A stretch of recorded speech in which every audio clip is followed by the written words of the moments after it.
Okay, है ना। तो आज फर्दर हम पढ़ेंगे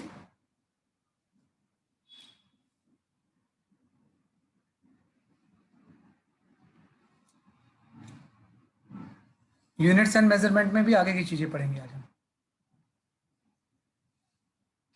ठीक है। नहीं तो मैंने आपको बता दिया है कि आपको जो फॉलो करना है सिर्फ दो चीजें, है ना, कि और कोई चीज किसी भी चीज को पढ़ने की जरूरत है ही नहीं आपको। बाकी किस चीज की जरूरत होगी तो I will tell you, otherwise जरूरत नहीं है। सबसे पहली चीज, पेस मॉड्यूल। पेस ने आपको एक मॉड्यूल दे रखी है, मे बी सॉफ्ट कॉपी और hard copy, I don't know, लेकिन वही करना है आपको, बेस्ट है। इससे अच्छी मॉड्यूल कोई है ही नहीं मेडिकल की। पेस मॉड्यूल 1, इसको रेगुलरली कंप्लीट करो, इसको 100% कंप्लीट करना है अपना, है ना। पहली काम ये है। सेकंड काम एनसीईआरटी। एनसीईआरटी अभी मत करना आप, एनसीईआरटी आप तब करोगे after the completion of chapter, after completion of chapter.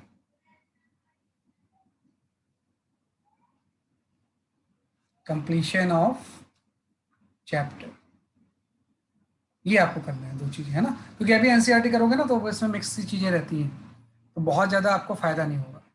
एक बार चैप्टर कंप्लीट हो जाए ना तो उसके बाद बेसिकली आप इसको करना, है ना। तो दो चीज़ें आपको करनी है। पेस मॉड्यूल तो साथ साथ करते रहोगे आप, I will keep you telling कि ये पेज से इस पेज तक करना है आपने, है ना।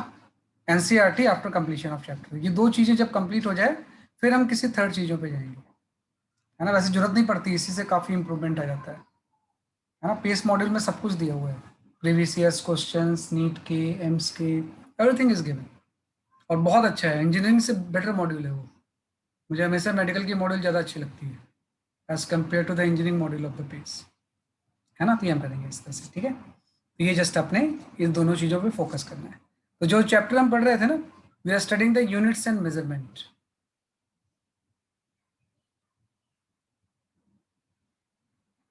है ना। कि यहाँ पे जो चैप्टर हम पढ़ रहे थे, we are studying the units and measurement. तो उसी में फर्दर आते हैं, that is the dimensional formula. आज का जो टॉपिक है ना, dimensional formula of physical quantities,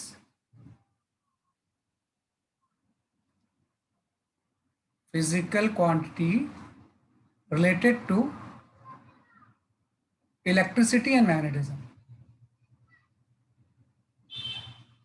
electricity and magnetism, है ना। ये आपको करना है, dimensional formula of physical quantity related to electricity and magnetism, कि जो आपकी इलेक्ट्रिसिटी एंड मैग्नेटिज्म के रिलेटेड जो फिजिकल क्वांटिटीज हैं उसका डायमेंशनल फॉर्मूला आज आपको सीखना है ना। अब तक तो हम सीख रहे थे वर्क, एनर्जी, इन सब चीज़ों का, आज पहली बार हम इस पे आए हुए हैं। तो सबसे पहले जो चीज़ आती है, सबसे पहले जो चीज़ हम डिफाइन करते हैं वो डिफाइन करते हैं चार्ज। भाई चार्ज का डायमेंशनल फॉर्मूला क्या होगा। तो चार्ज के बारे में हम जानते हैं, चार्ज क्या होता है, charge is the current into time. कि भाई करंट को हम किससे मल्टीप्लाई करेंगे, टाइम से, क्योंकि आप ध्यान रखना, करंट फंडामेंटल यूनिट है, चार्ज नहीं। चार्ज तो डिराइव्ड है, फंडामेंटल जो 7 थे उसमें करंट आता है, चार्ज नहीं आता है। तो चार्ज करंट इनटू टाइम हो जाएगा। तो करंट का आपने बोला एम्पियर होता है, टी टाइम हो जाएगा, तो इसका एटी आ जाएगा। तो देखो अब तक जो हम डिस्कस कर रहे थे ना, सिर्फ एमएलटी की बात कर रहे थे पहले, मास, लेंथ, टाइम, कभी कभी केल्विन टेम्परेचर भी आया था, अब एक ए भी आ गया। अब जो भी फॉर्मूला होंगे उसमें एक एम्पियर भी आ जाएगा, इलेक्ट्रिसिटी में यही चीज़ ऐड हो जाएगी कि सारे डायमेंशनल फॉर्मूला में ए स्टैंड फॉर एम्पियर, करंट का भी आ जाएगा। तो चार्ज का डायमेंशनल फॉर्मूला ये हो गया। चार्ज के बाद हम आ जाते हैं सेकंड जो चीज़ हम पढ़ते हैं इसमें, वी स्टडी द वोल्टेज। भाई वोल्टेज का डायमेंशनल फॉर्मूला क्या होगा। तो वोल्टेज का फॉर्मूला होता है work by charge, work upon charge is the voltage. कि चार्ज को मूव करने में जो वर्क होता है वो वर्क ही क्या होता है, बेसिकली आपका वोल्टेज होता है। तो वर्क का फॉर्मूला हम जानते हैं, वर्क का फॉर्मूला होता है बेसिकली आपका M L square into T minus two, and charge का अभी आपने पढ़ लिया एटी, है ना। तो इसको सॉल्व करेंगे तो वोल्टेज का डायमेंशनल फॉर्मूला आ जाएगा। वोल्टेज का जो डायमेंशनल फॉर्मूला होगा वो हो जाएगा एम एल स्क्वायर, है ना, टी ऊपर और एक चला जाएगा तो -3, है ना, और ए ऊपर चला जाएगा A-1। This is the dimensional formula for voltage आ गया, है ना। तो चार्ज आ गया, वोल्टेज आ गया। एक बार वोल्टेज आ गया तो हम डायमेंशनल फॉर्मूला फॉर रेसिस्टेंस लिख सकते हैं, इलेक्ट्रिक रेसिस्टेंस। इलेक्ट्रिक रेसिस्टेंस, बहुत नई नई चीजें आएंगी इसमें, थोड़ा सा केयरफुल रहना। इलेक्ट्रिक रेसिस्टेंस, तो जो इलेक्ट्रिक रेसिस्टेंस आर होगा, ये आपको पता ही ओम्स लॉ के अकॉर्डिंग V/I होता है। भाई वोल्टेज बाई करंट ही तो रेजिस्टेंस होता है ना, कि वोल्टेज बाई करंट क्या होता है, रेजिस्टेंस होता है। तो वोल्टेज का तो आपने लिख ही लिया, वोल्टेज आपका हो जाएगा ml² इंटू T-3 A-1, है ना, डिवाइडेड बाई करंट। करंट को ए लिख देंगे। तो अल्टीमेटली इलेक्ट्रिक रेजिस्टेंस का जो डायमेंशनल फॉर्मूला होगा वो आपका हो जाएगा ml² T-3 A-2। This is the dimensional formula for electrical resistance, है ना। तो देखो मुझे कोई डायमेंशनल फॉर्मूला याद नहीं है, मुझे बस एक्सप्रेशन याद है तो उसी से मैं लिख रहा हूँ। तो थोड़ा सा अगर आपको नहीं पता है तो ये ध्यान रखना पड़ेगा, आपको ये ध्यान रखना है कि भाई वोल्टेज होता क्या है, ये चीज़ याद करनी तो बड़ी मुश्किल है ना। इलेक्ट्रिक रेजिस्टेंस में क्या होता है, voltage upon current in the resistance. तो वोल्टेज का पता है, करंट का पता है, तो इलेक्ट्रिक रेजिस्टेंस का आ जाएगा। ये तो हो गया इलेक्ट्रिक रेजिस्टेंस आ गया। ऐसे ही फोर्थ पे हम आ जाते हैं, है ना, कि फोर्थ पे आपका आ जाएगा एक टर्म आ जाएगा इलेक्ट्रिक रेजिस्टेंस के बाद, जो नेक्स्ट चीज है दैट इज योर, एक मिनट चेक कर लेता हूँ मैं कि नेक्स्ट सीक्वेंस में जो चीज आएगी आपकी इलेक्ट्रिक करंट के बाद, हाँ, कैपेसिटेंस एक आ जाएगा। जैसे वोल्टेज एंड रेजिस्टेंस आपने पढ़ लिया ना, एक टर्म आ जाएगा कैपेसिटेंस। कैपेसिटेंस, है ना, ये भी सब इलेक्ट्रिसिटी से रिलेटेड टर्म्स हैं। तो जो कैपेसिटेंस C होता है ना, ये आपका होता है Q/V, है ना। Q is the charge, V is the voltage. हमेशा ध्यान रखना कि यहाँ पे जो है ना, अब मैं Q लिख रहा हूँ चार्ज के लिए, और V जो यूज कर रहा हूँ मैं वोल्टेज के लिए यूज कर रहा हूँ, वोल्टेज, है ना। तो Q/V हो जाएगा। कैपेसिटेंस तो आपका आ जाएगा, Q का भी आपने पढ़ा है कि 80 होता है, एंड वोल्टेज का भी आपने पढ़ लिया, है ना, कि वोल्टेज का जो डायमेंशनल फॉर्मूला है वो आपका है ml² into T-3 into A-1, है ना। तो कैपेसिटेंस का जो डायमेंशनल फॉर्मूला होगा वो आपका ये आ जाएगा M-1 L-2 T⁴ आ गया, एंड A⁴ आ गया, है ना। तो केयरफुल है ना, कहीं पे अगर मैं मिस भी कर गया तो आप करेक्ट लिख लेना, क्योंकि C = Q/V होता है। अब चार्ज का आपको पता है 80 होता है, वोल्टेज का ये होता है, तो उसको ऊपर ले गए तो ये चीज़ आ जाएगी आपकी। This is the dimensional formula for capacitance, है ना। कैपेसिटेंस का डायमेंशनल फॉर्मूला जो होगा वो आपका बेसिकली आपका ये आ जाएगा, है ना, कि जस्ट हम इसको इस तरह से क्या करेंगे, डिफाइन करेंगे। सॉरी, A² हो जाएगा, क्योंकि एक ए यहाँ पे भी तो है। यही सब मिस्टेक्स आप थोड़ा सा केयरफुली देखना, है ना। तो ये कैपेसिटेंस का डायमेंशनल फॉर्मूला हो गया। तो ये सब इलेक्ट्रिसिटी के टर्म्स हैं, charge, voltage, electric resistance, capacitance. Fifth में आ जाएगा इलेक्ट्रिक फील्ड। इलेक्ट्रिक फील्ड, है ना। तो इलेक्ट्रिक फील्ड जो होता है ये फोर्स अपॉन चार्ज होता है, इसको ई से शो करते हैं। This is the electric force upon charge. Force का आपको पता है, that is the mlt-2, and charge भी हम जानते हैं 80 होता है ना। तो जो इलेक्ट्रिक फील्ड का होगा, है ना, यहाँ पे जो इलेक्ट्रिक फील्ड का होगा ये जस्ट आपका ही हो जाएगा ml-3 A-1, ये आपका आ गया, है ना। तो ये आपका हो गया इलेक्ट्रिक फील्ड का। ऐसी एक टर्म आ जाएगा मैग्नेटिक फील्ड, पहले आप इसको लिख लो। मैग्नेटिक फील्ड मैं बताता हूँ आपको। जैसे इलेक्ट्रिक फील्ड है, इसी से रिलेटेड एक टर्म आ जाएगा, बार बार आप यूज करोगे 6 में, इलेक्ट्रिक फ्लक्स। तो इलेक्ट्रिक फ्लक्स जो होता है ना, ये इसको फाई से शो करते हैं, ये सिंबल फाई होता है ना, कि this symbol is simple phi, है ना। तो फाई इक्वल टू जो होता है इलेक्ट्रिक फ्लक्स, वो फील्ड इनटू एरिया हो जाएगा, है ना। यहाँ पे ये ध्यान रखना है, ए एम्पियर नहीं है, चार्ज का नहीं है ना, कि भाई ए एम्पियर नहीं है, बल्कि ए क्या है, बेसिकली यहाँ पे एरिया है। तो इलेक्ट्रिक फील्ड को एरिया से मल्टीप्लाई करेंगे तो इलेक्ट्रिक फ्लक्स आ जाएगा। तो फील्ड अभी आपने लिख ही लिया है, और एरिया मीन्स एल स्क्वायर से मल्टीप्लाई हो जाएगा, तो इसका आपका हो जाएगा ml³ T-3 A-1। This is electric आपका फ्लक्स आ गया, है ना। तो इस तरह से हम डिफाइन कर लेंगे।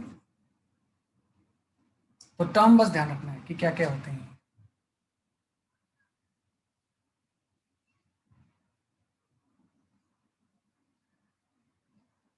ये आपको गया। इसके बाद हम आते हैं 6 के बाद 7, ज़्यादा नहीं, लगभग 15 होंगे। है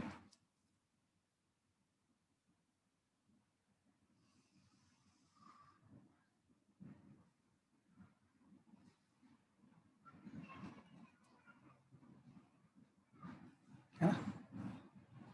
इसके बाद हम आते हैं 7 पे। तो एक टर्म हम यूज करेंगे मैग्नेटिक फील्ड। मैग्नेटिक फील्ड, है ना। तो मैग्नेटिक फील्ड एक्चुअली जो होता है ना, उसको हम बी से शो करते हैं, बी सिंबल से। मैग्नेटिक फील्ड होता है मैग्नेटिक फोर्स बाई, है ना। मैग्नेटिक फील्ड जो होता है, this is magnetic force by current into length, ये होता है ना। आपने कई बार मैग्नेटिक फील्ड फोर्स के बारे में पढ़ा होगा कि जो मैग्नेटिक फोर्स होता है वो BIL होता है, या नहीं भी पढ़ा होगा तो कोई बात नहीं। यहाँ से बी मैग्नेटिक फील्ड होती है, तो force by current into length हो जाएगा। तो फोर्स का तो हम जानते ही हैं, दैट इज योर MLT-2, है ना। करंट का ए होता है, और लेंथ का एल लिख लेंगे हम इसमें, है ना। कि लेंथ का यहाँ पे क्या आ जाएगा, इसलिए आपका एल आ गया। तो अल्टीमेटली एल वाला टर्म यहाँ पे कैंसिल हो गया। तो मैग्नेटिक फील्ड में लेंथ की कोई डायमेंशन नहीं होती। ये आपका हो जाएगा MT-2 into A-1। This is the dimensional formula for magnetic, है ना। जो मैग्नेटिक फील्ड का डायमेंशनल फॉर्मूला है वही आपका ये होगा, है ना। तो ये हम इस तरह से लिखते हैं। तो ये मैग्नेटिक फील्ड हो गया। मैग्नेटिक फील्ड से रिलेटेड सेम चीज हम यहाँ पे टर्म डिफाइन करेंगे, मैग्नेटिक फ्लक्स। तो मैग्नेटिक फ्लक्स भी सेम चीज होती है, दैट इज योर 5C। इसको भी हम शो करते हैं B इंटू एरिया। ए इसमें एरिया है ना। तो एरिया से मल्टीप्लाई कर देंगे तो एल स्क्वायर और आ जाएगा, ML² T-2 इंटू A-1। ये टर्म आपका हो गया मैग्नेटिक फ्लक्स, है ना। तो ये कुछ बेसिक टर्म्स है। मैग्नेटिक फील्ड्स आ गया, तो एरिया से मल्टीप्लाई करके मैग्नेटिक फ्लक्स आ जाएगा, है ना। तो फील्ड को एरिया से मल्टीप्लाई करते हैं तो क्या आ जाएगा, मैग्नेटिक फ्लक्स आ जाएगा। ऐसे हम 9th पे जाते हैं। ये बड़ा एक इंपॉर्टेंट टर्म आ गया है, उसको हम बोलते हैं परमिटिविटी कांस्टेंट। परमिटिविटी कांस्टेंट, है ना। इसका जो सिंबल होता है, ये ध्यान रखना कि ये इस तरह से होता है, एप्सिलॉन बोलते हैं हम इसे, एप्सिलॉन, है ना। ये आप एप्सिलॉन नॉट मत लिखो, खाली एप्सिलॉन लिखो, है ना। कि परमिटिविटी कांस्टेंट जो होता है ना सिंबल, इसका सिंबल जो होता है वो एप्सिलॉन होता है, एप्सिलॉन, है ना। तो एप्सिलॉन से शो करते हैं। तो अब ये परमिटिविटी कांस्टेंट का डायमेंशनल फॉर्मूला क्या होगा, ये थोड़ा सा आपको ध्यान रखना है कि भाई परमिटिविटी कांस्टेंट का सिंबल हम यूज करते हैं एप्सिलॉन, और इसका डायमेंशनल फॉर्मूला क्या होता है ना। तो उसके लिए आप ध्यान रखना कि आ, जो ये एप्सिलॉन होता है, ये होता है इलेक्ट्रिक फ्लक्स, है ना, है ना। इलेक्ट्रिक फ्लक्स को हम डिवाइड कर देंगे बेसिकली आपका चार्ज से। इलेक्ट्रिक फ्लक्स पाई चार्ज होता है ना। कि भाई इलेक्ट्रिक फ्लक्स पाई क्या हो जाएगा, बेसिकली आपका ये चार्ज हो जाएगा। तो इससे एप्सिलॉन नॉट को हम क्या करेंगे, बेसिकली आपका डिवाइड करेंगे। मैं प्रॉपर्ली फॉर्मूला लिख लेता हूँ कि electric flux is equal to जो होता है वो Q बाई एप्सिलॉन होता है ना। तो एप्सिलॉन उल्टा हो जाएगा, सॉरी, यहाँ पे जस्ट मैंने उल्टा लिख दिया इसे। Epsilon charge by electric flux हो जाएगा, क्योंकि ये टर्म तो इलेक्ट्रिक फ्लक्स है, ये आपका परमिटिविटी कांस्टेंट है और ये चार्ज है। तो यहाँ पे आपका जो एप्सिलॉन का डायमेंशनल फॉर्मूला होगा, ये आपका चार्ज बाय फ्लक्स हो जाएगा, बाय फ्लक्स, है ना। तो चार्ज तो क्यू हो जाएगा, और फ्लक्स आपका इलेक्ट्रिक फील्ड इंटू एरिया होता है। तो इससे आप थोड़ा ध्यान रखोगे कि भाई कैसे हम निकाल सकते हैं इसमें। तो जब हम निकालेंगे यहाँ, तो एप्सिलॉन का जो डायमेंशनल फॉर्मूला होगा, चार्ज की जगह पे आप लिख दोगे 80, और आपने फ्लक्स अभी लिखा है, इलेक्ट्रिक फील्ड का डायमेंशनल फॉर्मूला हम जानते हैं, पीछे लिखा था आपने, है ना, किस पेज पे अगर हम देखें तो इलेक्ट्रिक फ्लक्स का आपने लिखा हुआ है ये, है ना, ml³ t-3 इंटू a-1, ये लिखेंगे। तो इलेक्ट्रिक फ्लक्स आपका हो जाएगा ml³, है ना, और into t-3 into a-1 into t-3 into a-1, ये आपका गया। तो अल्टीमेटली आप यहाँ पे लिख लो कि एप्सिलॉन नॉट की डायमेंशनल फॉर्मूला जो होगा वो आपका ये हो जाएगा m(l-3) t⁴ a1 a2 हो जाएगा a², है ना। तो ये आप एक बार चेक भी कर लेते हैं कि ये डायमेंशनल फॉर्मूला सही है या नहीं सही है। हाँ, तो एनसीईआरटी में आपको सारे डायमेंशनल फॉर्मूला मिल जाएंगे। कहीं भी अगर मैं कोई पावर मिस कर रहा हूँ तो उसको आप खुद से करेक्ट कर लें, नो नीड टू पैनिक, है ना। लंबी लंबी चीज़ें होती हैं तो कई बार इसमें पावर थोड़ी सी वेरी करती है। तो ये आपका हो जाएगा एप्सिलॉन नॉट का डायमेंशनल फॉर्मूला, इसी को हम बोलते हैं परमिटिविटी, है ना, कि this is known as a permittivity constant, है ना। m-1 l-3 सॉरी t² है ना, यहाँ पे आपका आ जाएगा परमिटिविटी कांस्टेंट। इसको जरा चेक कर लेता हूँ मैं ठीक से जरा सा, क्योंकि ये क्रिटिकल चीज है जरा सा, है ना।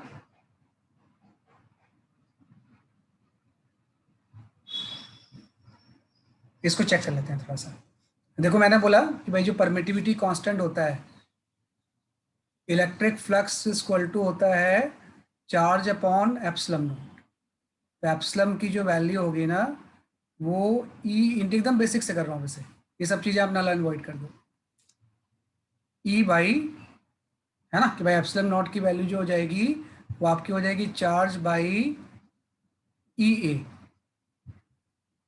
है ना। अब मैं यहाँ पे लिखता हूँ, थोड़ा ध्यान रखना कि भाई प्रॉब्लम, इलेक्ट्रिक फील्ड क्या होता है, electric field force upon charge ही तो होता है, तो एफ अपॉन क्यू हो जाएगा यहाँ से इनटू एरिया, है ना। तो अल्टीमेटली आप देखो ये हो जाएगा Q² ऊपर चला गया और फोर्स इंटू एरिया आ जाएगा। तो एप्सिलॉन का जो डायमेंशनल फॉर्मूला होगा वो Q² आप लिख दोगे, Q तो आपका चार्ज है, ये आपका 80 हो गया, इसका स्क्वायर आ गया, है ना, कि भाई ये क्या हो गया, बेसिकली आपका 80 हो गया। वैसे ठीक था पहले जो लिखा था मैंने, 80 हो गया। फोर्स का डायमेंशनल फॉर्मूला हो जाएगा mlt-2,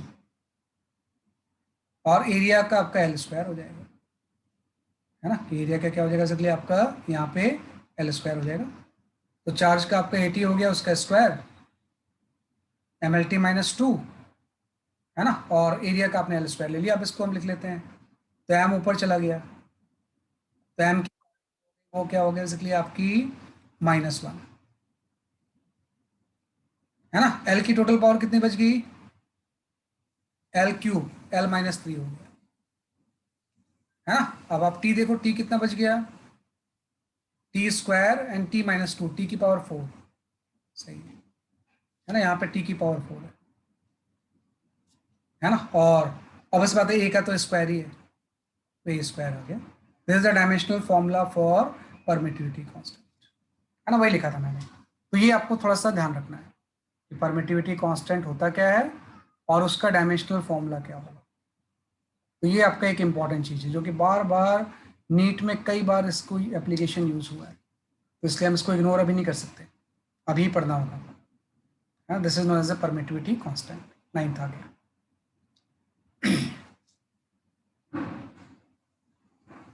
है ना, तो ये आप लिख लो।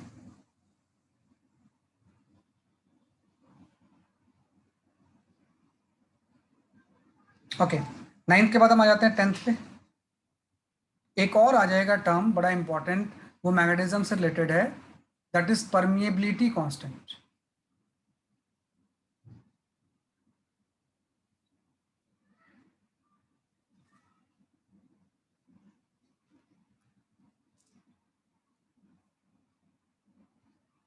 है ना। यहाँ पे एक टर्म आ जाएगा बेसिकली आपका, उसको हम बोलते हैं परमिएबिलिटी कांस्टेंट।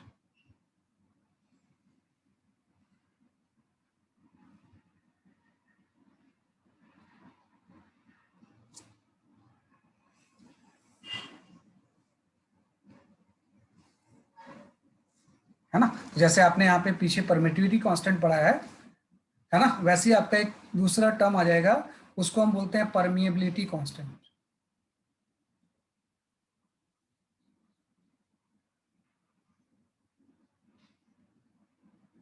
परमिएबिलिटी कांस्टेंट है ना, परमिएबिलिटी कांस्टेंट। इसको लिए जो हम यूज करते हैं symbol, we use the mu. जैसे उसमें एप्सिलॉन नॉट यूज किया था, इसके लिए आप सिंबल म्यू यूज करते हो, है ना, तो एप्सिलॉन की जगह पे यहाँ पे म्यू आ जाएगा। अब परमिएबिलिटी कांस्टेंट हम कैसे निकालें? तो परमिएबिलिटी कांस्टेंट का फॉर्मूला ये होता है, magnetic field into length equal to mu naught into current. तो इसमें बी जो है वो मैग्नेटिक फील्ड है ना, कि बी क्या है बेसिकली आपका मैग्नेटिक फील्ड, है ना। एल इसमें लेंथ है ना, म्यू लिख लो आप, म्यू नॉट मत लिखो,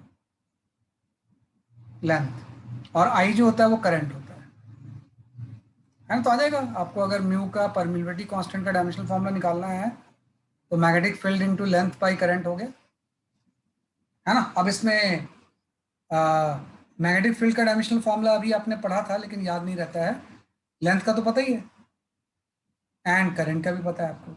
करंट का तो ए ही होता है, चार्ज का एटी होता है, करंट का तो यही होगा। आप मैग्नेटिक फील्ड का देख लेते हैं, जो आपने पीछे लिखा था मैग्नेटिक फील्ड का, that is the M T minus two A minus one, है ना। तो ये आपका हो जाएगा M T minus two A minus one, है ना। तो ये मैग्नेटिक फील्ड का डायमेंशनल फॉर्मूला है। अल्टीमेटली आपको आ गया, ये जो म्यू का डायमेंशनल फॉर्मूला वो आपका आ जाएगा एम,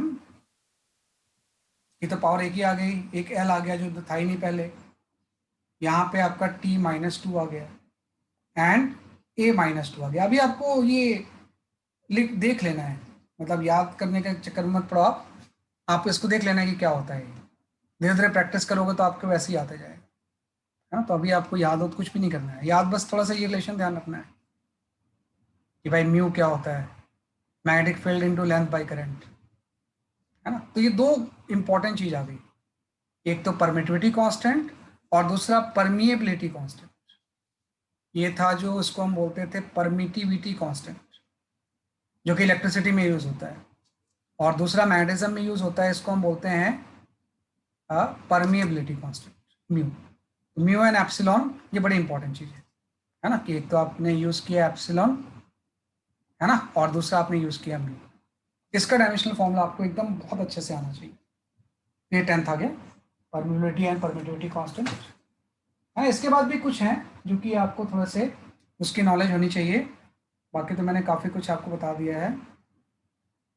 इसके बाद मेरे ख्याल से एक ही आपको जरूरत पड़ेगी, that is your self inductance, है ना। एक टर्म यूज होगा, जैसे आपने रेजिस्टेंस यूज किया, कैपेसिटेंस यूज किया, एक हम यहाँ पे टर्म यूज करेंगे सेल्फ इंडक्टेंस, इंडक्टेंस, है ना। तो यहाँ पे एक फॉर्मूला होता है, energy stored in A solenoid, in solenoid. आपने जो 10th में पढ़ा था सोलेनोइड इलेक्ट्रोमैग्नेट में, जो एनर्जी स्टोर्ड होती है उसकी वैल्यू होती है हाफ एल आई स्क्वायर, है ना। इसमें आई जो होता है वो तो करंट होता है ना। इसी एल को हम बोलते हैं सेल्फ इंडक्टेंस, सेल्फ इंडक्टेंस, है ना। तो आपको एनर्जी स्टोर्ड पता है तो ये सेल्फ इंडक्टेंस भी आ जाएगा, है ना। एनर्जी स्टोर्ड अगर इस फॉर्मूले को मैं यूज करूं तो एनर्जी स्टोर्ड तो आपका होता है M L square T minus two, half का तो कोई मतलब होता नहीं है। सेल्फ इंडक्टेंस का डायमेंशनल फॉर्मूला थोड़ा सा एल ध्यान रखना, एल के ऊपर मैं ऐसा स्टार लगा देता हूँ, ये लेंथ नहीं है, ये सेल्फ इंडक्टेंस है ना। सेल्फ इंडक्टेंस का सिंबल भी एल ही होता है। और करंट करंट करंट को जब भी हम लिखेंगे तो ए स्क्वायर हो जाएगा, एम्पियर का स्क्वायर। तो अल्टीमेटली सेल्फ इंडक्टेंस का डायमेंशनल फॉर्मूला आ गया, कि जो सेल्फ इंडक्टेंस होगा, है ना, इसका डायमेंशनल फॉर्मूला हम लिख सकते हैं, एम तो ऐसे ही रह जाएगा, एल स्क्वायर भी वैसे रह जाएगा, टी माइनस टू भी ऐसे रह जाएगा, बस ये करंट का स्क्वायर ही तो आ जाएगा, तो ए माइनस टू आ गया। This is the dimensional formula for self inductance. तो ये 11 मैंने बताए हैं आपको related to the electricity and magnetism, ये बेसिकली आपको आनी चाहिए। हाँ, तो एक बार अभी रिवाइज भी करेंगे इसे, और कहीं भी कोई पावर में हेर फेर हो तो आप करेक्ट कर लेना उसे।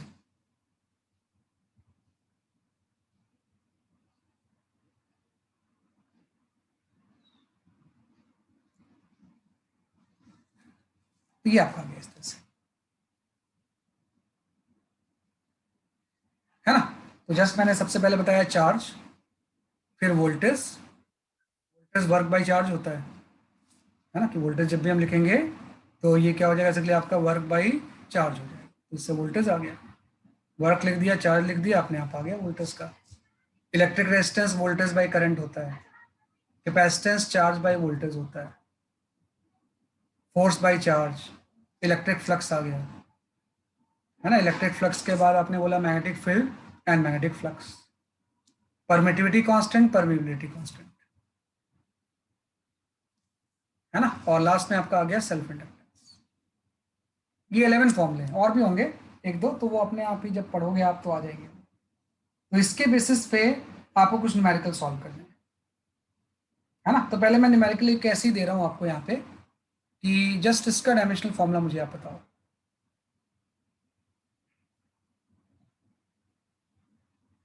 है ना।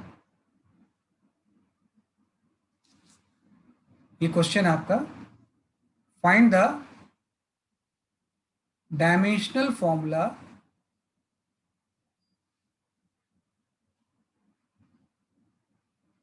Formula for E by B,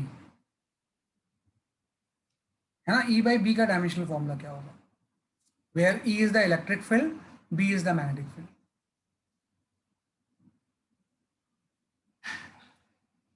और बी जो है this is your magnetic field, है ना। ई इलेक्ट्रिक फील्ड है और बी क्या है, बेसिकली आपका मैग्नेटिक फील्ड है।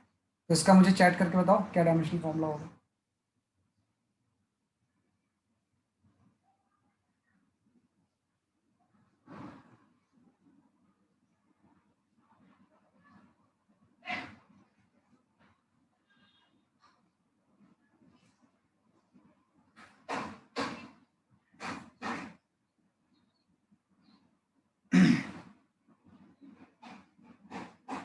ई और बी के रेशियो का डायमेंशनल फॉर्मूला क्या होगा।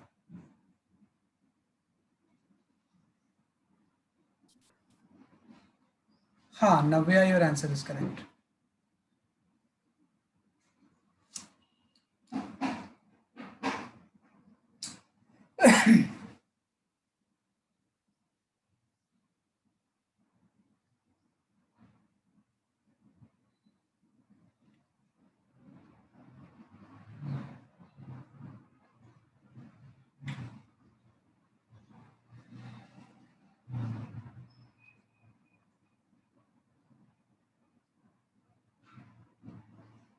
हाँ, हिना, प्रेम कुमार,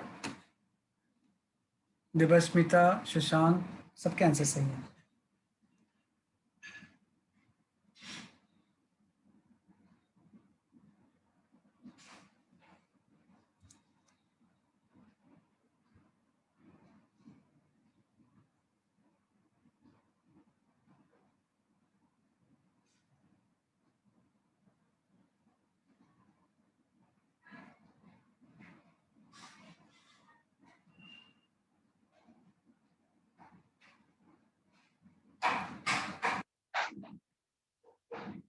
अंजलि कुमारी, सही आपका आंसर। खुशी कुमारी, सही आपका आंसर।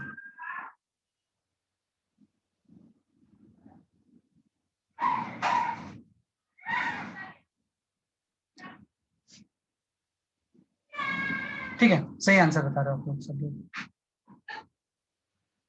है ना। कि ई और बी का जो रेशियो होगा ना, एक्चुअली ये स्पीड ऑफ लाइट का फॉर्मूला होता है।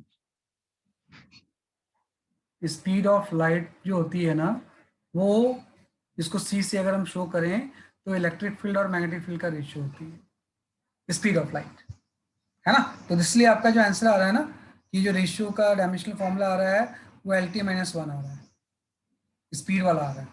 क्योंकि ये टर्म जो होता है स्पीड ऑफ लाइट होती है, लेकिन आपको नहीं पता है ना, तो हम निकाल लेंगे। आप देख लो, ई और बी का रेशियो निकालना है मुझे। तो मैं क्या करूंगा, अभी फॉर इसका डायमेंशन नहीं लिखता हूँ, ई को बेसिक लिख लेता हूँ।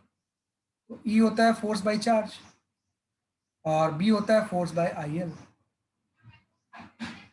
है ना। तो यहाँ से आप देखो फोर्स वाला टर्म कैंसिल ही हो गया। वैसे तो आप डायमेंशनल फॉर्मूला लिख के भी कर सकते थे, बाई क्यू हो गया। अब आई जो होता है ना, क्यू इक्वल टू एटी होता है। तो आई की जगह पे ए लिख दिया, इसकी जगह पे एल लिख दिया, और क्यू जी की जगह पे एटी आ गया, तो ये एल टी माइनस वन आ गया, है ना।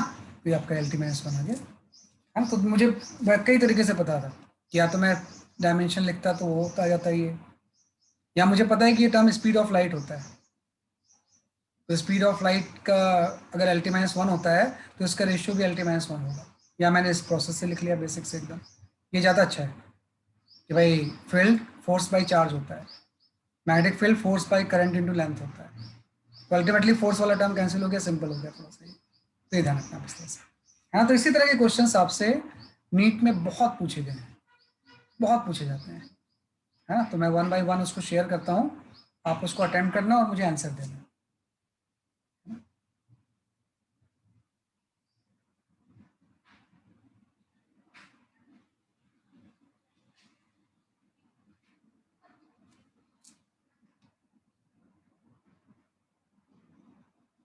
हाँ, ये अच्छा फॉर्मूला क्वेश्चन है एक।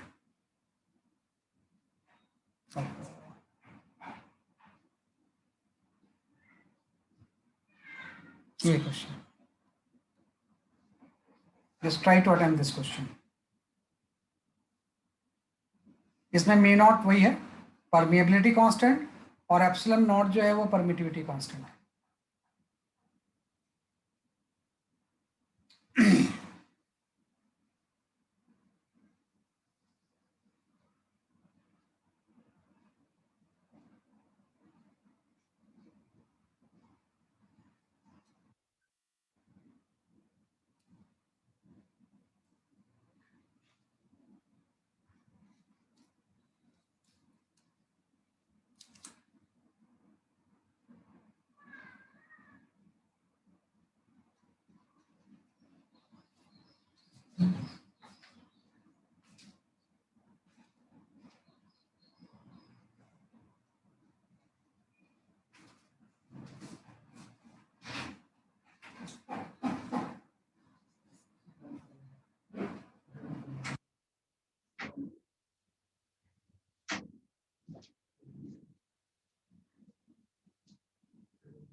हाँ सही है, देवाश्मिता, शशांक, अंजलि कुमारी, खुशी कुमारी, ऐसे सही है आपका।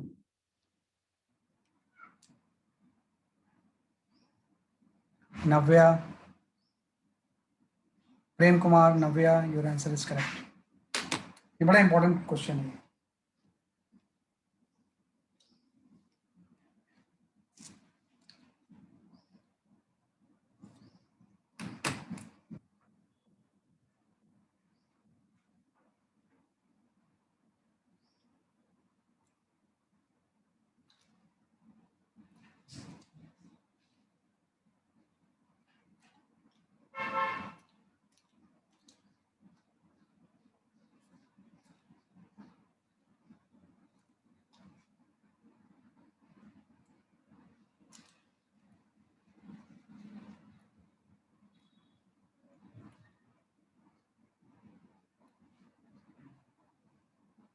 सब लोग ट्राई करो आराम से, आपके पास डायमेंशनल फॉर्मूला तो सारे हैं ही।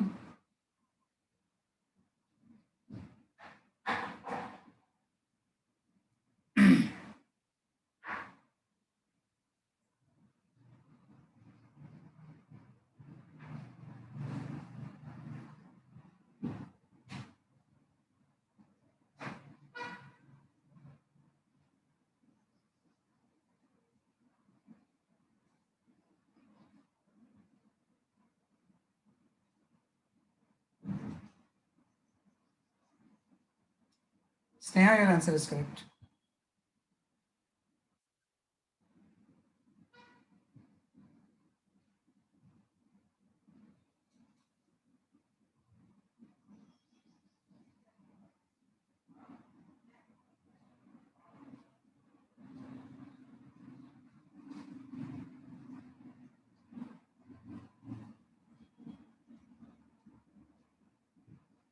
हिना सही है आपका आंसर, ऋतिका सही है आपका आंसर, काफी लोगों के सही आंसर है, बिल्कुल सही है। ये क्वेश्चन बहुत पॉपुलर है और आपने सही किया इसे, है ना। इसने बोला है कि dimension of mu naught, mu naught भी लिखा हो तो वो परमिटिबिलिटी ही होती है, वैक्यूम और मीडियम बोलते हैं उसे, है ना। जैसे म्यू नॉट है, ये भी परमिटिबिलिटी है, एंड एप्सिलॉन नॉट। तो दोनों का डायमेंशनल फॉर्मूला तो हम जानते ही हैं, है ना। तो यहाँ पे आप पुट कर दोगे, तो जब डायमेंशनल फॉर्मूला आप यहाँ पे पुट करोगे ना, तो एक्चुअली में मुझे पता है कि speed of light in vacuum, speed of light का जो फॉर्मूला होता है सी, ये ये फॉर्मूला होता है, ये, है ना। ये बड़ी इंपॉर्टेंट चीज़ है, स्पीड ऑफ लाइट का ये भी फॉर्मूला होता है। जैसे स्पीड ऑफ लाइट मैंने अभी लिखा था कि वो इलेक्ट्रिक फील्ड और मैग्नेटिक फील्ड का रेशियो भी होता है, तो वैसे स्पीड ऑफ लाइट 1/μ0 × ε0 भी होता है। ये चीज़ वही तो है ना। ये चीज़ देखा जाए तो 1 बाई, है ना, μ0 × ε0 हो जाएगा। जब ये नॉट नॉट लगाते हैं मतलब वैक्यूम की बात करते हैं हम, इन वैक्यूम, है ना। और नहीं लगाओगे तो मीडियम की बात हो जाएगी। तो स्पीड ऑफ लाइट का फॉर्मूला 1/μ × ε0 का प्रोडक्ट होता है। ये चीज स्पीड ऑफ लाइट ही तो है, मतलब इसका भी जो डायमेंशनल फॉर्मूला होगा कहीं भी आए, कहीं भी आपके पास ये टर्म आ गया μ0 × ε0, तो ये भी, इसका डायमेंशनल फॉर्मूला LT-1 होता है। या ये चीज नहीं लिख के सिर्फ μ0 × लिख रहे हैं, तो इसका भी डायमेंशनल फॉर्मूला LT-1 होगा, है ना। स्पीड की वैल्यू मीडियम या वैक्यूम में कम ज़्यादा हो सकती है, लेकिन डायमेंशन तो सेम ही रहेंगी। तो इस चीज़ का डायमेंशन यही होता है। आप पुट करके भी देख लेना, आपको μ0 का पता है, ε0 का पता है, पुट करोगे तो यही आ जाएगा। मीन्स आपका बी ऑप्शन सही आ गया।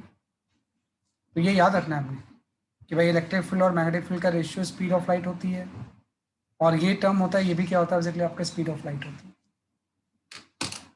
तो इसे इजिली हम कर सकते हैं,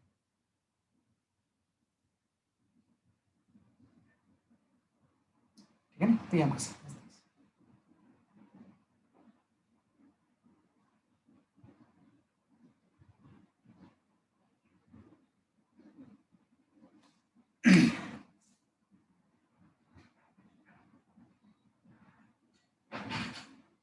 ठीक है, ये हमने कर लिया ऐसे। और क्वेश्चन मैं दे रहा हूँ तो एकदम फटाफट करो। अब आपको काफ़ी चीज़ें आ गई हैं, अब आपको फटाफट क्वेश्चन अटेम्प्ट करना है। देखो नीट में क्या होता है कि हम सीखते स्लो हैं, जब हम सीख रहे होते हैं चीज़ों को तो बहुत ज़्यादा फास्ट नहीं सीखते हैं, लेकिन एक बार जब चीज़ें आ गई ना तो उस पर अप्लाई फास्ट करते हैं, है ना। तो ये तो कल किया था हमने, ये तो सारा कुछ कर चुके हैं हम। अब आ जाते हैं नेक्स्ट क्वेश्चन, देखते हैं कौन सा आता है। Okay, we can go for this question. कोई भी रैंडम क्वेश्चन आपके सामने आ जाएगा, आपको अटेम्प्ट करना है।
हाँ, Shashank, Hina and Navya, your answer is correct.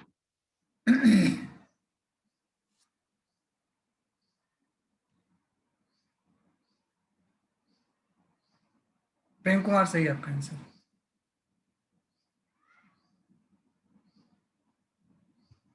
खुशी कुमारी सही है। ठीक बता रहे हैं, देखो। पहले तो ये जानना है कि सरफेस टेंशन क्या होगा, है ना। सरफेस टेंशन होता क्या है ना। सही है, अंजलि कुमारी, देवाश्मिता, स्नेहा, सबके आंसर सही है। तो सरफेस टेंशन अभी मैंने लास्ट क्लास में बताया होगा कि सरफेस टेंशन जो होता है वो फोर्स बाय लेंथ होता है। अब इसमें ये सब फोर्स बाय लेंथ तो होते नहीं है कोई भी। स्प्रिंग कांस्टेंट ही होता है force upon length. Spring constant को कई बार हम फोर्स कांस्टेंट भी बोलते हैं। और ये भी जो होता है ये फोर्स अपॉन लेंथ ही होता है। तो सरफेस टेंशन भी फोर्स अपॉन लेंथ होता है, और स्प्रिंग कांस्टेंट या फोर्स कांस्टेंट भी फोर्स अपॉन लेंथ होता है। तो डी ऑप्शन भी द करेक्ट है ना। तो जैसे स्प्रिंग कांस्टेंट आपको नहीं पता था, तो अब आपको आ गया। फोर्स अपॉन लेंथ ही स्प्रिंग कांस्टेंट होता है, या इसी को हम कई बार फोर्स कांस्टेंट भी बोलते हैं, एक ही बात है। तो D for Delhi option is correct. Okay, next question देखते हैं क्या आता है। Okay, can go for this.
मैं नाम नहीं ले पाऊंगा, सभी के आंसर सही है।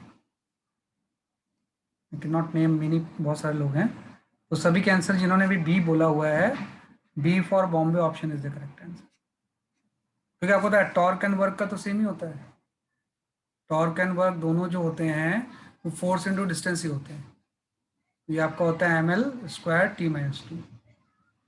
ये यंग्स मॉडुलस है, इससे मॉडुलस ऑफ इलास्टिसिटी,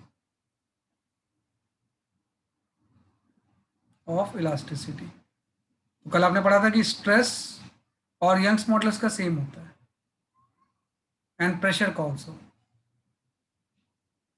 और सबका जो डायमेंशनल फॉर्मूला होता है प्रेशर के इक्वल होता है, M L minus one T minus two, है ना। क्योंकि यंग्स मॉडुलस भी एक मॉडुलस ऑफ इलास्टिसिटी है, तो इसका भी डायमेंशनल फॉर्मूला वही होगा जो स्ट्रेस का होगा या प्रेशर का होगा। तो इसका भी सेम है। स्पीड अभी आपने पढ़ लिया, ये टर्म आपका स्पीड ही तो होता है, तो ये भी सेम है। मोमेंटम एंड प्लैंक कांस्टेंट का सेम ही होता है ना। अगर मोमेंटम की जगह पे एंगुलर मोमेंटम होता तो सेम हो जाता।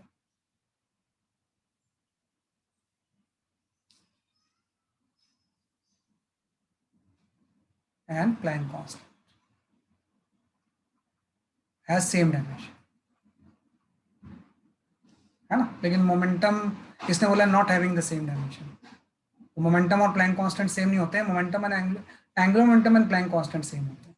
तो बी ऑप्शन इज करेक्ट। ऐसे क्वेश्चन आते हैं, देखो सब जगह पे ना, ये सब प्रीवियस ईयर्स के क्वेश्चन हैं।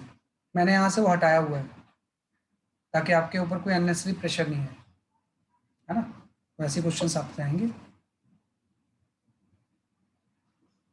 थोड़ी नॉलेज होगी तो फटफट कर लेंगे हम।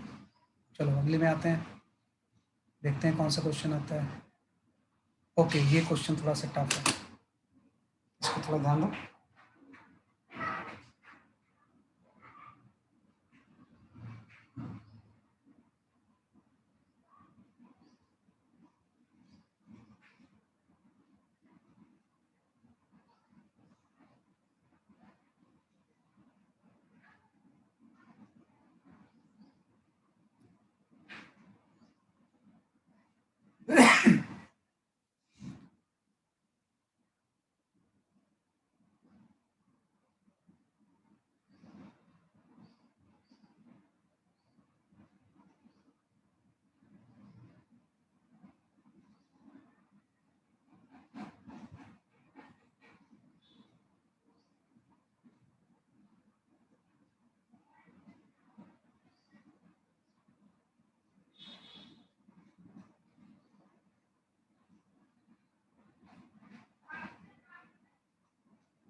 आराम से करो, नो नीड टू हरी, कोई जल्दबाजी वाली बात नहीं है इसमें।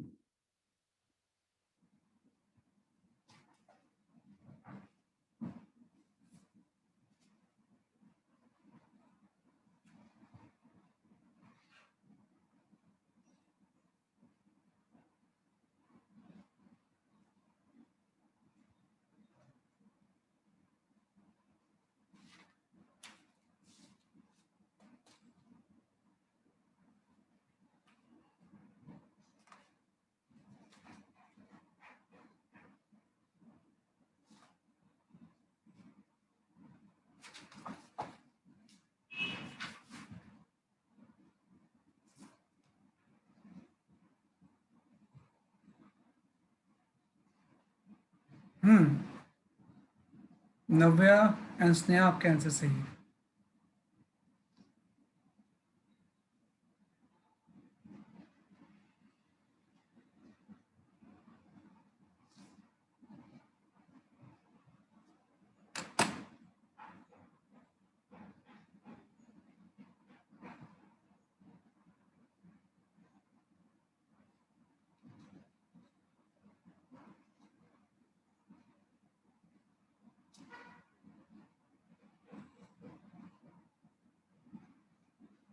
हाँ, देवाश्मिता सही है। रितिका नाउ और आंसर इज करेक्ट। शशांक सही है आपका आंसर। ठीक है, आपको अब सबको ये चीजें एटलीस्ट आ गई सबको।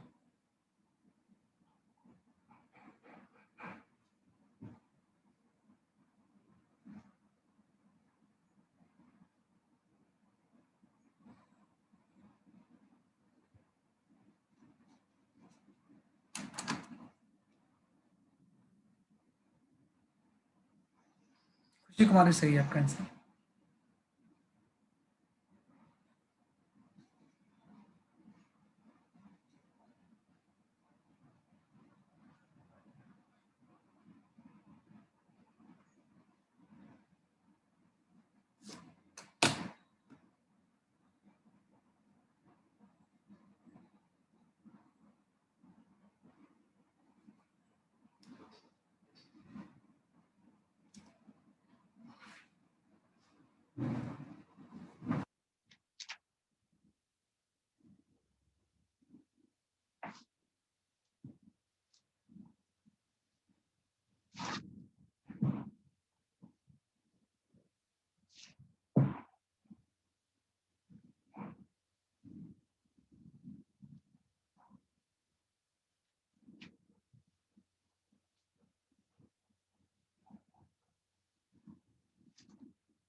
ठीक है, काफी लोग सही आंसर बता रहे हैं।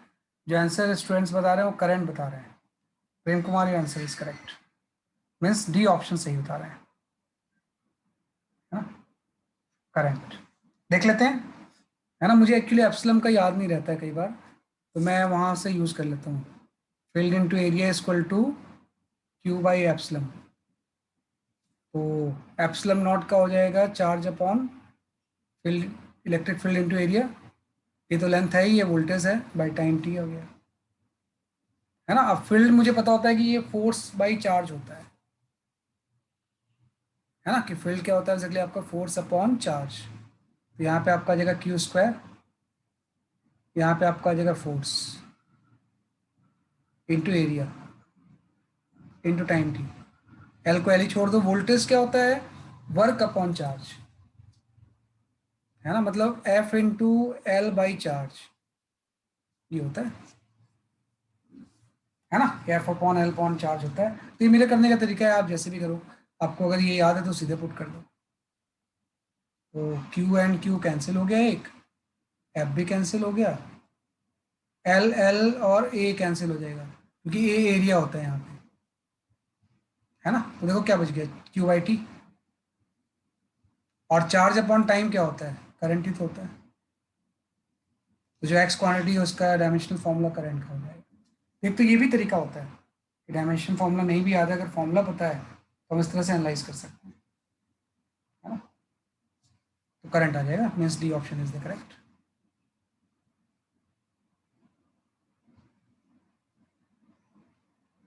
ओके,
हाँ सही है, काफी लोगों के आंसर सही आ रहे हैं, है ना। अंजलि कुमारी, और आंसर इज करेक्ट। नव्या, प्रेम कुमार, खुशी कुमारी, देवाश्मिता, आप सब लोगों के आंसर सही है।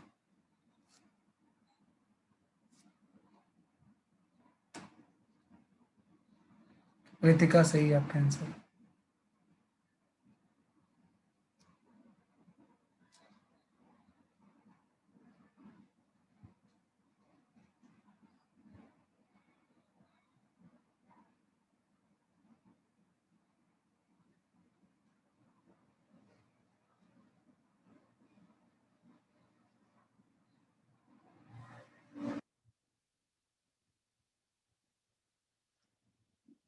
स्नेहा, सही है।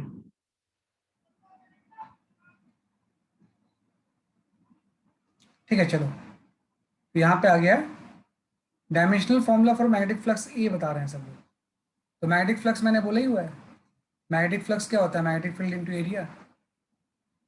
और मैग्नेटिक फील्ड क्या होता है, force upon I L into area. मैं देख लेता हूँ, है ना। तो भाई फोर्स का तो हो जाएगा M L T minus two, area का हो जाएगा एल स्क्वायर, बाई करंट का ए हो जाएगा और ये एल हो जाएगा। बस एल की एक पावर कैंसिल। तो मेरे ख्याल से इसको सॉल्व करके ये आपका आ जाएगा। मतलब नहीं याद है तो, अगर याद है तो कोई बात ही नहीं है, अगर नहीं याद है तो हम इसे कर सकते हैं। फील्ड का पता है आपको, फोर्स अपॉन आई एल होता है, एरिया तो एरिया है ही, तो अपने आप ये ऑप्शन आ गया इसका, है ना। तो मैग्नेटिक फ्लक्स एक टर्म आ गया है ना, जो कि कई बार एग्जाम में आ चुका है।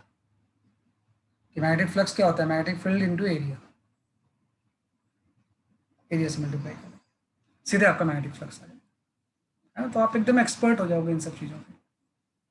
जैसे एग्जाम में क्वेश्चन आएगा आपको टाइम थोड़ी लगेगा। ओके, हाँ ये अच्छा क्वेश्चन लगता है मुझे।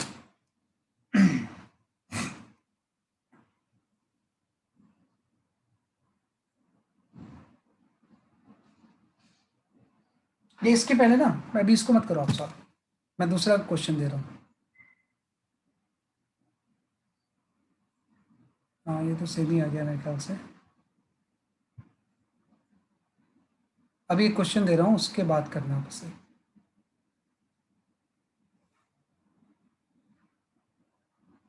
Okay, you can go for this formula, this question. R इसमें रेसिस्टेंस है और एल इंडक्टेंस है।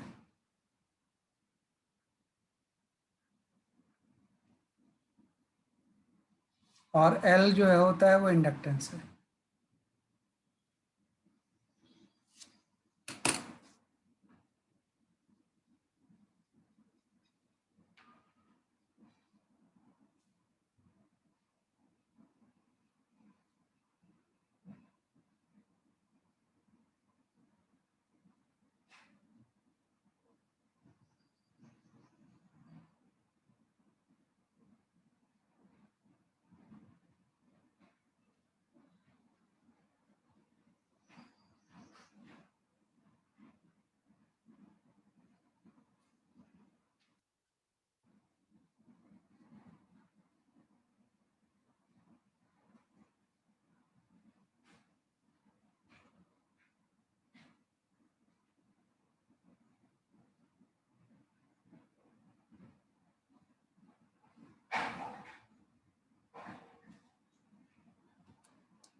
इंडक्टेंस रेजिस्टेंस दोनों मैंने बताया, वो 11 फॉर्मूले में था।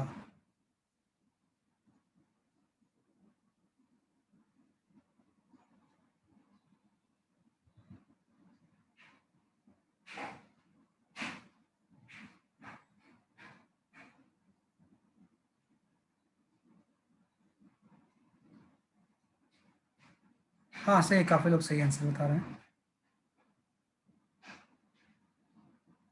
स्नेहा, रितिका, प्रेम कुमार, नव्या, ये आपके आंसर सही है।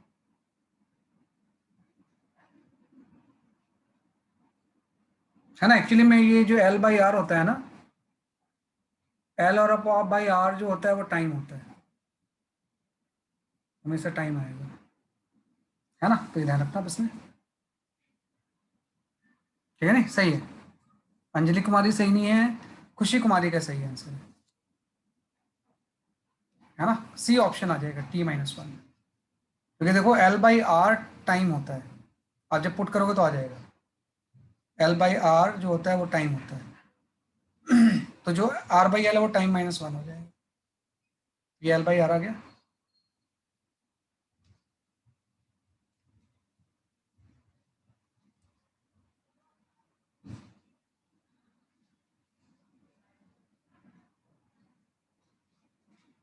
हाँ, एनर्जी बाई करंट स्क्वायर होता है।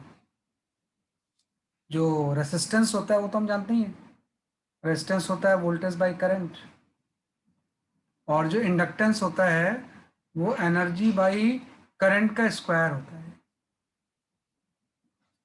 है ना।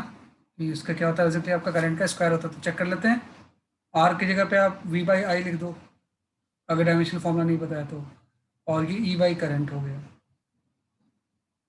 है ना, करंट का स्क्वायर हो गया। तो एक करंट की पावर कैंसिल हो गई, तो ये आपका आ गया वी आई बाई ई, है ना। ई जो है इसमें एनर्जी है, ये ध्यान रखना, ई जो है वो क्या है, बेसिकली आपकी एनर्जी है ना। तो इससे हम निकाल लेंगे। वोल्टेज आपका होता है work upon charge by E energy है। ई और वर्क तो कैंसिल हो जाएंगे, तो अल्टीमेटली यहाँ पे आई बाई क्यू बच गया, है ना। और Q equal to A by A T, तो 1/T आंसर आ गया। तो तो ये जो चीज़ थी वो 1/t है। वैसे ये याद रखना, एल बाई आर का रेशियो जो होता है वो टी होता है, ऐसे आर और सी का प्रोडक्ट भी टी होता है। ये दो बड़ी इंपॉर्टेंट चीज़ है ना। एल इसमें है रेजिस्टेंस इंडक्टेंस, सी कैपेसिटेंस होता है। रेजिस्टेंस और कैपेसिटेंस का प्रोडक्ट जो होता है वो टाइम के इक्वल होता है, और इंडक्टेंस और रेजिस्टेंस का रेशियो भी टाइम के इक्वल होता है। तो ये दोनों बड़े यूजफुल टूल हैं, कई क्वेश्चन में डायरेक्ट आप यूज कर लोगे इसे आप, है ना। तो इस तरह समझ सकते हैं इसे। या तो उसको लिख लेना कहीं पे नोट में, है ना। जैसे आपने लिखा था ना कि भाई E by B speed of light होता है, और स्पीड ऑफ लाइट ये भी होता है। वैसे ये चार चीज़ें सबसे इंपॉर्टेंट चीज़ें यूनिट्स एंड डायमेंशंस में, जो कि बार बार आपको यूज होंगे, है ना। तो इससे आपका सी ऑप्शन सही है। ठीक है ना। अब हम कर सकते हैं सीक्वेंस वाइज क्वेश्चन जो थे। हाँ, you can go for this question.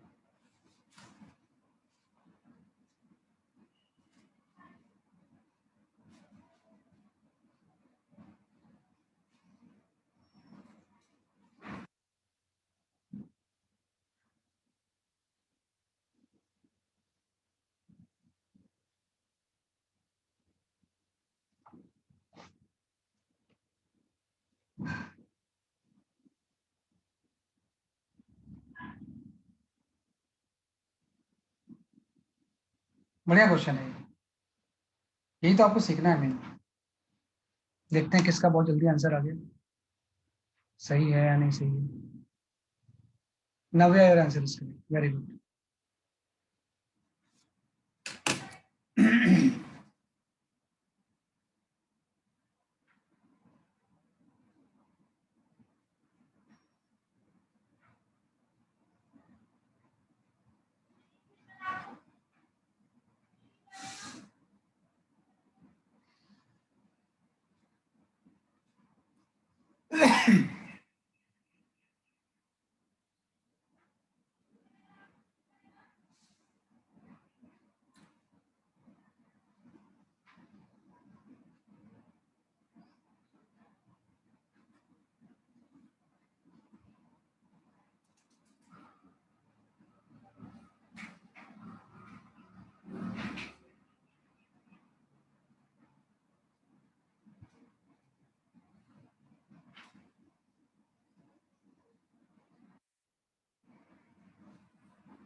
दिवस्मिता Shashank, सही आपका आंसर।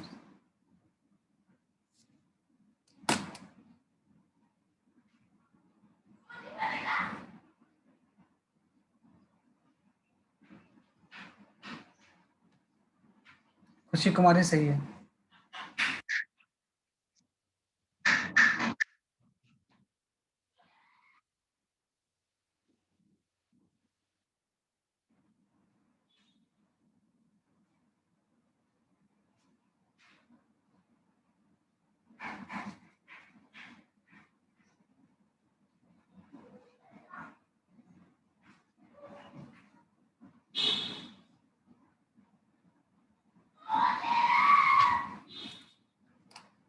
प्रेम कुमार सही आपका आंसर, सही बता रहे हो आपका आंसर, है ना। आप लोग थोड़ा सा ट्रिक जान गए ना, उस क्वेश्चन को मैंने करवा दिया, है ना। इजी एकदम करना है भाई। आपको निकालना था किसका, सी स्क्वायर एल आर का। कुछ सोचना ही नहीं है, अभी आपने पढ़ा कि भाई आर सी जो होता है वो टाइम होता है, और एल बाई आर होता है, ये भी टाइम होता है। हाँ, सही है इसने आपका आंसर। एल बाई आर भी क्या होता है, एग्जैक्टली आपका टाइम होता है, तो उसको हम इसमें यूज कर लेते हैं। आप क्या करो इस टर्म में, आर से मल्टीप्लाई डिवाइड कर दो, तो यहाँ पे क्या आ जाएगा, है ना, आर से मल्टीप्लाई करेंगे तो आर सी का तो स्क्वायर आ गया, इंटू एल बाई आर आ गया, है ना, इंटू क्या गया बेसिकली आपका एल बाई आर आ गया। तो आपको तो आर सी भी टाइम होता है और एल बाई आर भी टाइम होता है, तो टी क्यूब आ गया। तो ऐसा ऑप्शन जिसमें टी क्यूब होगा वो सही होगा, ये सब गलत हो गए। ये टी स्क्वायर है, टी क्यूब होना चाहिए, तो B option is the correct. Easily solve कर लिया आपने, क्योंकि आपको पता था कि आर सी और एल बाई आर जो होता है वो टी होता है।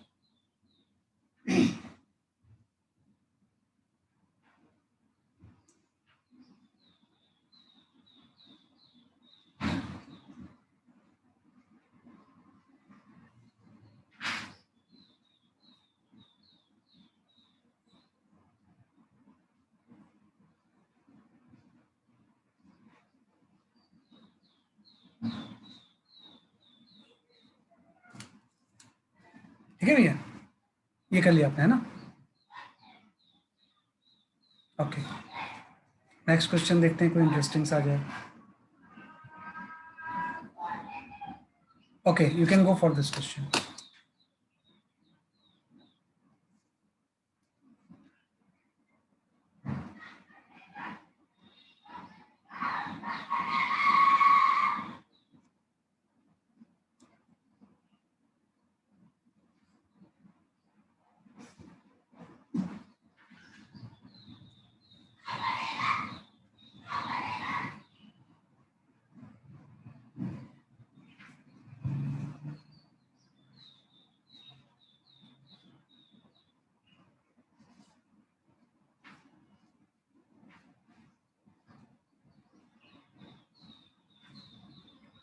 हाँ सही है आपके आंसर्स, मैं नाम नहीं पढ़ पा रहा हूँ लेकिन सबके आंसर सही है।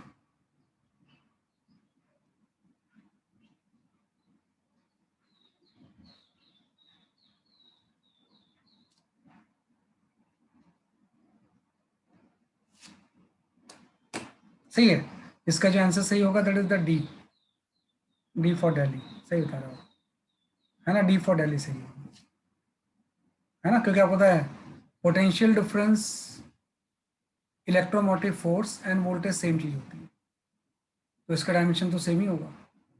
हीट एनर्जी एंड वर्क भी सेम होता है, pressure stress and Young's modulus भी सेम होता है, तो तीन तो सही है ही, है ना। डिफरेंट डायमेंशंस वाले ये हो सकता है, तो इसमें इलेक्ट्रिक फील्ड के बारे में तो हम जानते ही हैं, इलेक्ट्रिक फ्लक्स भी अलग वो चीज होती है।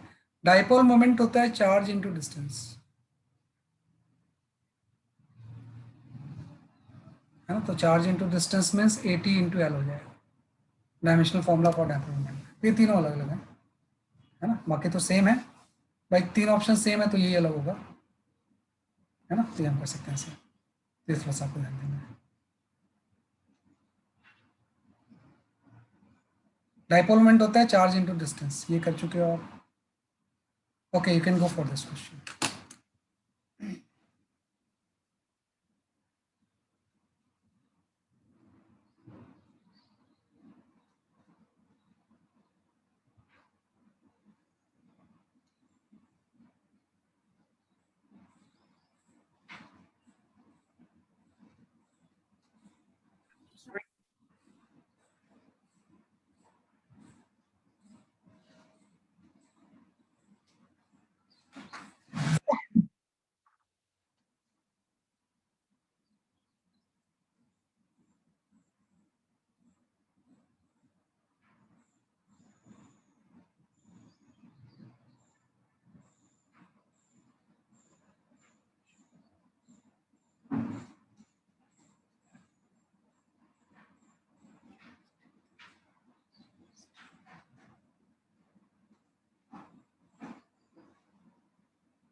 हाँ, प्रेम कुमार, अंजलि, नव्या, सबके आंसर सही हैं आपके। हिना,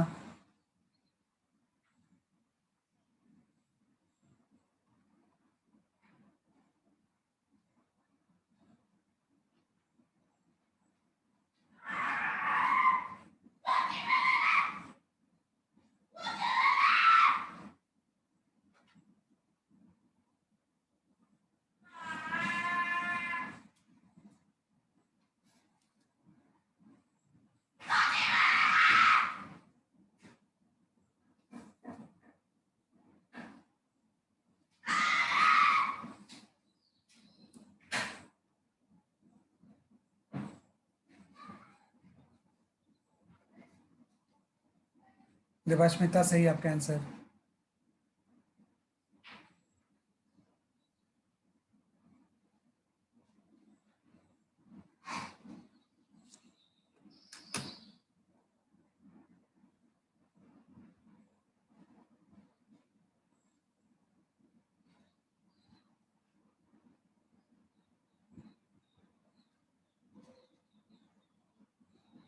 ओके, सही है। Sneha, your answer is correct.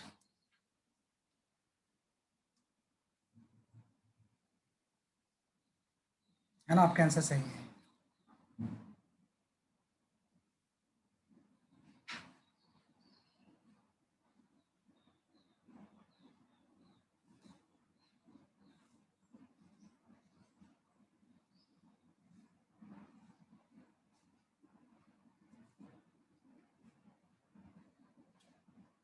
है ना, तो मैं इसको एक्सप्लेन कर देता हूँ, और इसके बाद वाला क्वेश्चन आपका होमवर्क क्वेश्चन है।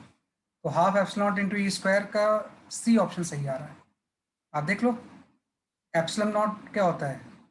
Q upon field into area into field का स्क्वायर। तो फील्ड का एक पावर तो यहाँ से कैंसिल ही हो गई, मतलब आपका अल्टीमेटली आ गया charge into field by area, है ना। और फील्ड क्या होता है? Work upon charge.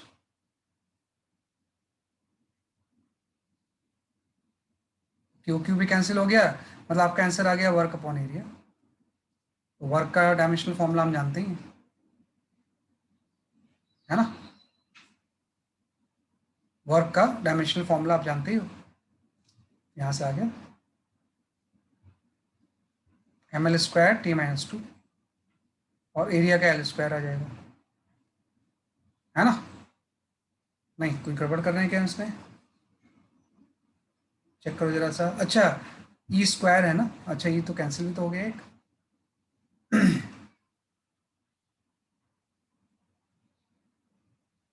कर तो ठीक ही रहे हैं सारा कुछ, फिर गलत क्यों हो रहा है?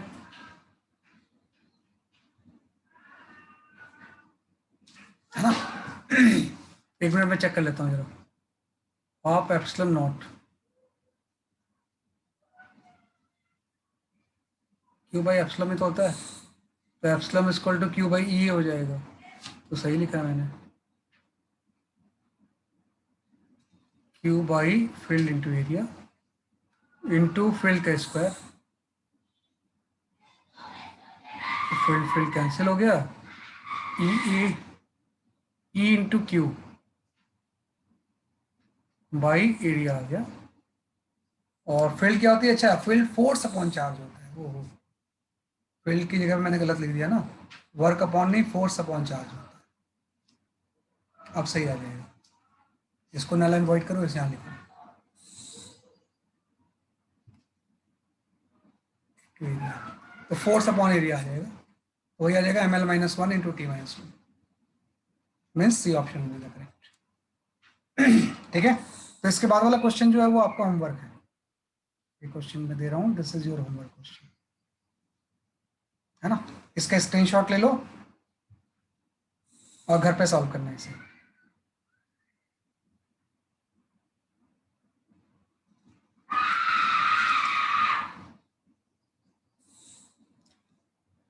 ठीक है, तो दैट्स ऑल फॉर टुडे, है ना। ये आपका जो क्वेश्चन था, ये होमवर्क क्वेश्चन है, तो उसको या तो लिख लो या स्क्रीनशॉट ले लो, जो भी आपको कन्वीनियंट लगता है। ठीक है, नहीं तो इसी को रिवाइज कर लेना। नेक्स्ट क्लास में हम पढ़ेंगे एप्लीकेशन ऑफ डायमेंशनल एनालिसिस, ये सब डायमेंशनल फॉर्मूला हम पढ़ ही क्यों रहे हैं, इसका क्या एप्लीकेशन है ना? तो that's all for today, bye bye. Thank you, sir. Thank you, sir. This is your homework question, इसका स्क्रीनशॉट आप ले लो।